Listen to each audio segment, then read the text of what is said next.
Today's video is going to be a very just sort of informal, you can tell I'm in a hoodie, I guess sort of reflections on the astrology apprenticeship that I started this past summer. It's still pretty early on in my astrology education. I'm doing a 2-year apprenticeship. I'm studying with Adam Ellenboss, who runs Nightlight Astrology, which is both a private astrology practice, daily blog, and astrology school. I also thought it would be helpful to share some of my thoughts on starting to learn classical or Hellenistic astrology, because so much of what is out there and what you might be seeing about astrology is typically modern astrology, and there are some pretty significant differences. So suffice to say, it has been an incredibly eye-opening couple of months.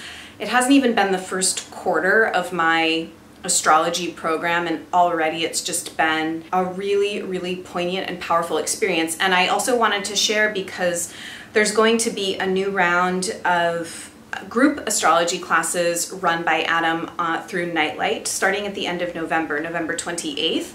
So he's going to be starting another 1-year natal chart certification course. It's going to be meeting every Tuesday evening from 7 to 9:30. Or you can do a 6-month immersion program. Notably, there are some pretty big tuition discounts if you sign up before the classes start at the end of November. And I do think that the spots are filling up pretty quickly for those courses. If any of you are thinking about studying astrology, I thought it would be just helpful to share my thoughts to date on what undertaking this sort of thing has been like for me, and how it has sort of been reframing and reshifting a lot of my, well, obviously my perspective on astrology, but more broadly sort of my spiritual practice, my relationship with the New Age community, etc. I typed out some notes the other day, just some points I wanted to make in this video. So I started this private apprenticeship at the end of August, right after the solar eclipse, the total solar eclipse that I'm sure you all remember very well. I meet once a week with Adam. We're going through a structured curriculum. It's the same curriculum that takes place in the group classes, at least up to a certain point. But right now I'm still just kind of going through a lot of background and history and philosophy. So the biggest thing that I wanted to communicate in this video is that there are very, very profound differences between modern astrology and classical or Hellenistic astrology. This is something that you would learn in the course very in depth. The reason I think that this is so important, and I've been having, conversations with Adam about this over the course of the time that I've been working with him, but when you start to question things like, well, why do certain planets mean what they mean? Why do we think of certain signs of the zodiac to represent certain things? Or why do the certain houses, if you're at that point in knowing astrology, why do they mean what they mean? Why does the 7th house mean partnership? Why does the 10th house mean career? Why are Tauruses stubborn? Why are Geminis duplicitous or two-faced? Things like that. There are so many stereotypes embedded in astrology. The biggest reason that I wanted to even study astrology is that a lot of what I was seeing online as part of what my friend Mako termed, or I think she got the term from somewhere but shared it with me, the online spiritpreneur culture just really started to feel inadequate to me and not useful. Even kind of like a lot of the YouTube channels around astrology that I used to watch, it just stopped feeling relevant for me to even hear like a sun sign reading, like Gemini for the month of October 2017, here's what to expect. I was sort of like steeped in that world for years, really. And it would sort of have some merit, but I just kept feeling like this is not incredibly useful for me. It just feels like there's more, or there's like a more nuanced language to this. And when I ended up finally booking and having a reading with Adam Ellenboss, which happened sometime in July, that's when things started to make a little bit more sense. The way that he read a chart and was looking at transits, looking back on different periods that I had experienced the same transits, and sort of being able to symbolically look at different themes that were coming up just felt like much more useful. And precise is maybe not the right word, but just more pertinent, really, and kind of I could start to see more of the value in astrology. Now, there's so much that you would learn if you were to undertake something like studying classical astrology, but one of the biggest things is that a lot of astrology, modern astrology, is very psychologically oriented. Like I kind of already said, Tauruses are stubborn, Aries are hot-headed, Scorpios are mysterious,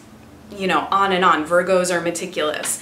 And it's very much about like your personality and your psychology and how you navigate life from that perspective. The biggest thing that you learn is that the roots of astrology, sort of the ancient astrologers who were practicing astral omen divination, were not thinking about life in this way. It was not so much, you know, what does your sun sign or even what does your birth chart say about the kind of person that you're going to be in the world. It was more, what does your birth chart say about what's going to happen in your life and how you might react and go through life with that fate or destiny or karma. In some ways, classical astrology is sort of diametrically opposed in a lot of ways to modern self-help and new age culture. To that end, I think that that's why modern astrology probably still exists, because people really right now at this moment in time seem to really, I guess, believe or sort of get behind the idea that you create your own reality, that you can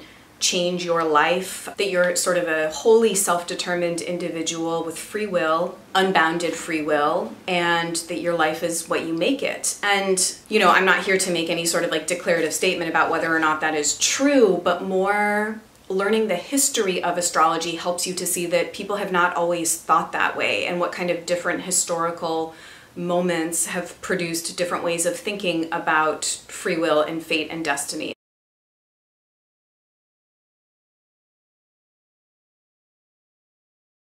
The second big point I wanted to make that was really quite revelatory for me was this idea around causality. So I think if any of you are into astrology, you read astrology blogs, you are engaged in the astrological community in any sense, I always feel like the way that astrological events are described are that somehow the astrological event is causing the physical manifestations that we see in life. So for example, Jupiter just moved into Scorpio and it will remain in Scorpio until November of 2018. It's very easy to slip into this thinking that, okay, Jupiter's in Scorpio and it's now causing events in your life to happen, or events that we're seeing play out in the political sphere or the social sphere to happen. A really important thing to think about is that the planets are not necessarily causing things to happen. Rather,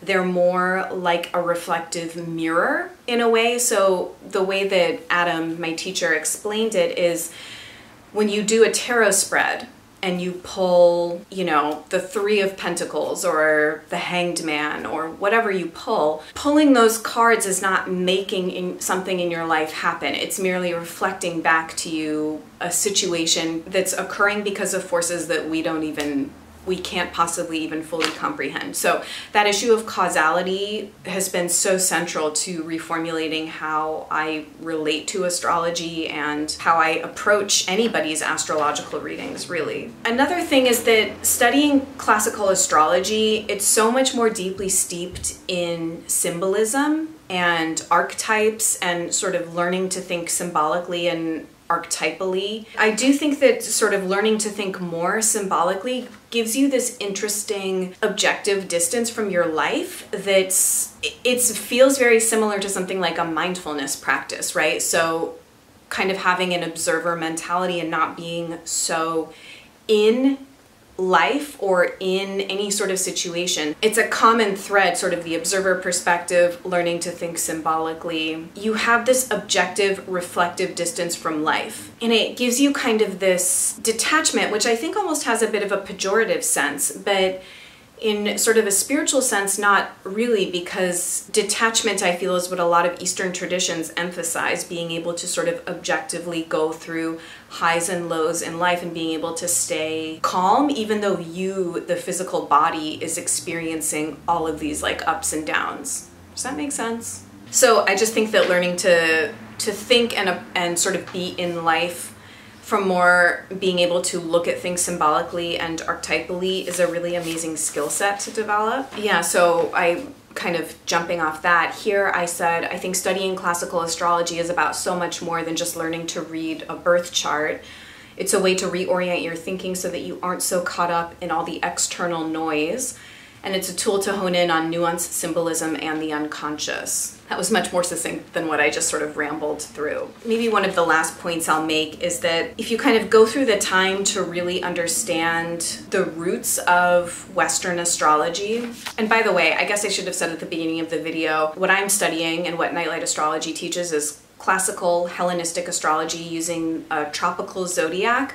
The other sort of main historical, I guess, school of astrology would be in Vedic astrology. There's sort of a lot of debate on Vedic astrology versus modern astrology versus classical Hellenistic astrology. Vedic astrology uses a different zodiac. They use something called the sidereal zodiac. It has to do with, I think, something called the precession of the equinoxes. If you were to have your birth chart cast under a sidereal zodiac, a lot of your planets and houses would change signs because the sidereal zodiac is, I think, now 24 degrees ahead of the tropical zodiac. There's a lot more to it than that, which you would learn if you were to study this stuff. But ultimately, what I've heard is that classical Hellenistic astrology and Vedic astrology have more in common than they do different, and that the two of them are more similar than either is to modern astrology. I think getting to understand the history and philosophy and mystical approaches behind why the planets mean what they do, why the houses mean what they do. For example, not that long ago, I asked Adam, because we've been going through the sort of symbology and archetypal significance of the signs of the zodiac, and then we're just starting in on the houses. And I asked him, like, if you were to ask a modern astrologer, why does the third house mean siblings? Why does the seventh house mean partnership? He said that most modern astrologers use something called the 12-letter alphabet. So the 12-letter alphabet basically means that the first house is Aries, and then all of the rest of the 11 signs after that are in astrological orders. So the second house is Taurus, the third house is Gemini, and so on.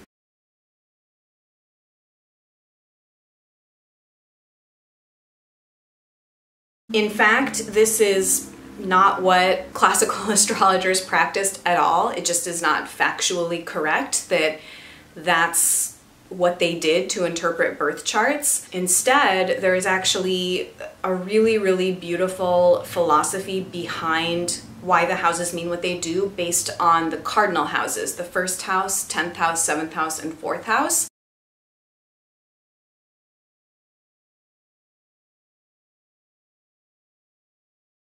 All of the other meanings of the houses are derived based on the philosophy of the placement of these houses. And actually, there are a whole series of talks called the Yoga of the Houses that Adam is working through on his website. He now has done the 8th house through the 3rd house. He started with the 8th house and now is on the 3rd house. I've been watching them on the weekends, and they are just so incredibly beautiful. So if you're interested on sort of like a primer as to how ancient astrologers used these places, because really what the houses are in astrology is they are places in the sky, both above you and below you. I've learned like a bit of that too, kind of like the astronomy and learning about the ecliptic plane and the horizon, and all of this stuff has just been so incredibly fascinating.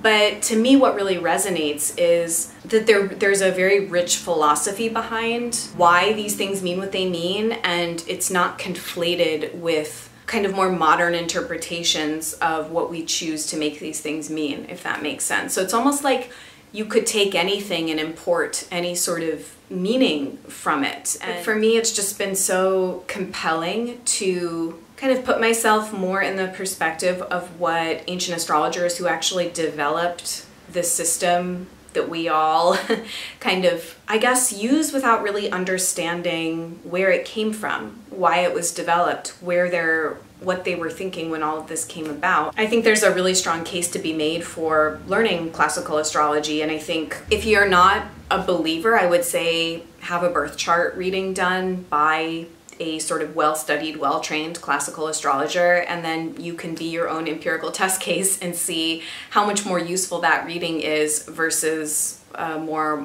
modern approach to reading a birth chart. So that's kind of where I'm at with it right now. It's really amazing to me that in this short a period of time, I've already learned so much. And like I said, I feel like it has applicability beyond just reading a birth chart. It's really a reformed epistemology in a way. Really, really enjoying my astrological studies. So I will have all of Nightlight's information down below. If you have any questions, please don't hesitate to ask in the comments. I would be happy to chat with you more. You can also always reach out to Adam Ellenboss via email if you have questions about his upcoming courses. And I think I might endeavor to sort of check in about this stuff, you know, maybe quarterly or whenever I feel inclined to kind of give another update. So that's where I'm at right now. I hope you guys enjoyed this, and I will see you in my next video soon. Bye.